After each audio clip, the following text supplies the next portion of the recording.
এই মাহফিলের সময় স্বল্পতার কারণে আমরা দেখাতে পারি না, শুধুমাত্র আমরা জানাজার প্রদর্শনীটা দেখাই, যেখানে ছোট ছোট নাবালেগ বাচ্চারা একটা মানুষ মারা গেলে তাকে কিভাবে গোসল করাতে হবে, তাকে কিভাবে কাফনের কাপড় পরাতে হবে, তাকে কিভাবে দাফন করতে হবে, কবরে মাটি দিতে হবে, সে সকল কিছু আপনাদেরকে প্র্যাকটিক্যাল দেখাবে।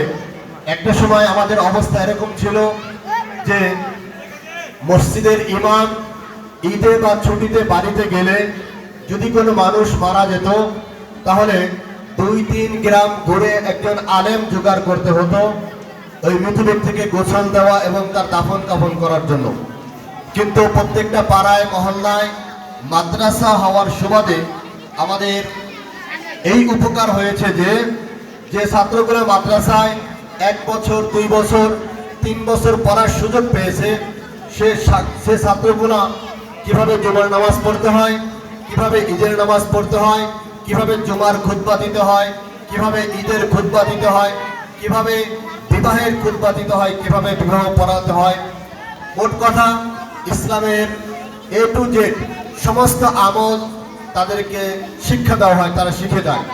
তো এখন আপনারা দেখবেন আপনাদের প্রাণপ্রিয় ছোট ছোট বাচ্চারা, কচিকাঁচা ছোট ছোটরা, আপনাদের নাতির বয়স তারা এখন আপনাদের মাঝে জানাজার প্রদর্শনী করে দেখাবেন।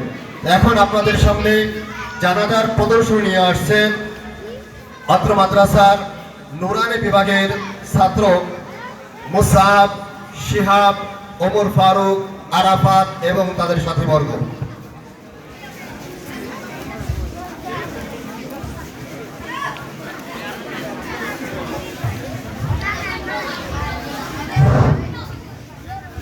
একটি শোক সংবাদ। হাসাইল নিবাসী মোহাম্মদ আব্দুল করিমের বাবা জনাব আব্দুর রহিম সাহেব আজ সকাল 10 ঘটিকায় তার নিজ বাড়িতে ইন্তেকাল করেন। ইন্না লিল্লাহি ওয়া ইন্না ইলাইহি রাজিউন। মরহুমের জানাজার নামাজ আজ বাদ এশা হাসাইল মাদ্রাসার মাহফিলে অনুষ্ঠিত হবে ইনশাআল্লাহ।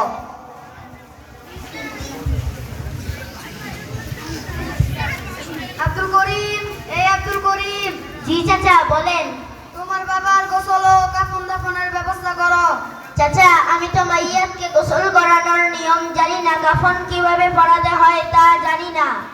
আব্দুল করিম, তোমার বাবা বেঁচে থাকতে তোমাকে নিয়ে গর্ব করে বলতেন শুনেছি। তুমি ডবল MA পাস, অনেক উচ্চ শিক্ষিত, ইংলিশ মিডিয়ামে পড়াশোনা করেছো। অত্র এলাকার আশেপাশের 10 এলাকায় তোমার মতো শিক্ষিত ছেলে নাই। তোমার এত ডিগ্রি আর উচ্চ শিক্ষার কোন অংশে কি ইসলামের অপরিহার্য জ্ঞান ও শরীয়তের ন্যূনতম জীবন ব্যবস্থার শিক্ষা তারা তোমাকে দেয়নি? না চাচা, আমাদের শিক্ষা ব্যবস্থায় একজন মুসলমান ইসলামের আলোকে কিভাবে তার সাধারণ জীবন যাপন করবে তা শেখায় না। বড় আফসোসের বিষয়। ঠিক আছে, তুমি চিন্তা করো না। আমার ছেলে হাসাইল কেরামতিয়া দারুল উলুম মাদ্রাসার 2য় শ্রেণীতে পড়ে। আমি তাকে তোমার বাবার জানাজার নামাজ পড়ার জন্য নিয়ে আসতেছি। সে হাসাইল মাদ্রাসা থেকে আস্তে আস্তে তুমি তোমার বাবার জন্য সূরা ইয়াসিন পড়তে থাকো। আমি মাইয়াদের গোসলের ব্যবস্থা করি। চাচা, আমি তো সহি শুদ্ধভাবে কোরআন পড়তে পারি না। আব্দুল করিমের চাইতে বড় লজ্জা, আফসোস আর পরিতাপের বিষয় আর কি হতে পারে যে তুমি একজন মুসলমান কিন্তু সহি শুদ্ধভাবে কোরআন পড়তে পারো না। বাবা আব্দুর রহমান, তোমার আব্দুল জব্বার চাচা ইন্তেকাল করেছে, তোমাকে তার জানাজার নামাজ পড়াতে হবে। আমরা এখন মৃত ব্যক্তিকে কাফন করাবো। কাফন করানোর নিয়ম, প্রথমে আমরা কর্তা গলার ভিতর দিয়ে প্রবেশ করাবো। পুরুষের জন্য 3টি কাপড় দেওয়া সুন্নত। 1 ইজার, মাথা হতে পা পর্যন্ত। 2 লেফাফা, মাথা হতে পা পর্যন্ত।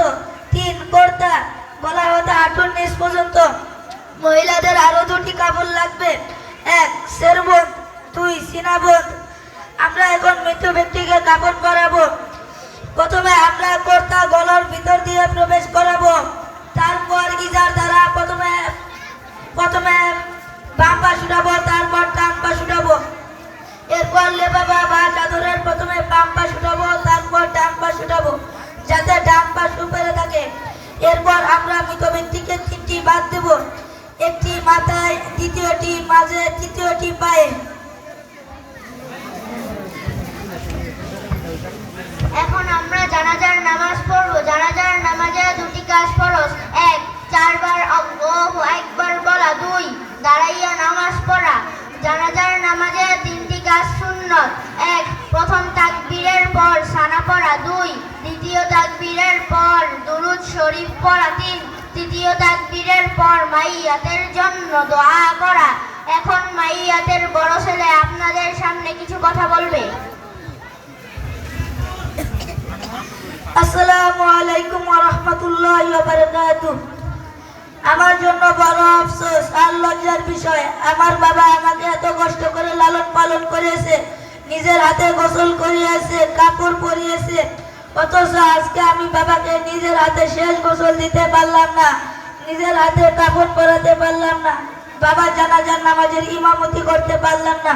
তাই আমি নিয়ত করেছি আমার সন্তানকে দুনিয়াবি শিক্ষার পাশাপাশি ইসলামের জরুরি জ্ঞান শিক্ষা করার জন্য হাসাইল কেরামতে দারুল উলুম মাদ্রাসায় ভর্তি করব, যাতে আমার মৃত্যুর পর আমার সন্তান আমার জন্য সহি শুদ্ধভাবে কুরআন পাঠ করে দোয়া করতে পারে। আমরা এখন জানাজার নামাজ পড়ব। জানাজার নামাজের বাংলা নিয়ত। জানাজার নামাজ ফরজে কিফায়া 4 তাকবীরের সহিত আদায় করিতেছি। আল্লাহু আকবার। আপনারা সবাই কাতার সোজা করুন।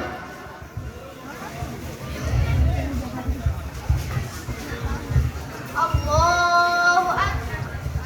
আল্লাহু আকবার।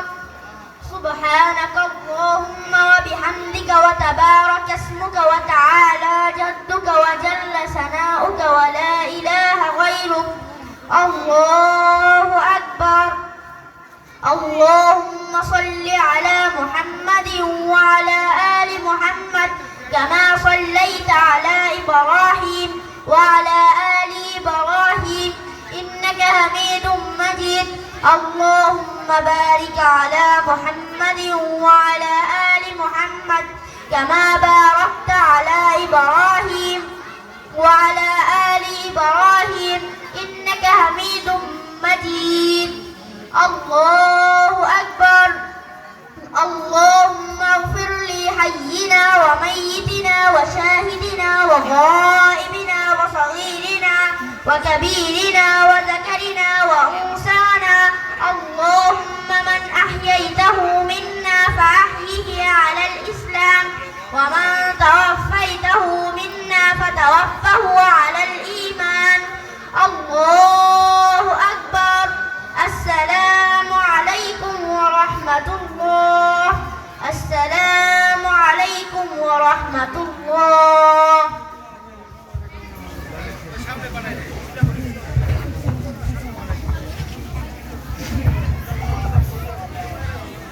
আমরা সব কত সুন্দরভাবে জানাজার নামাজ পড়াই।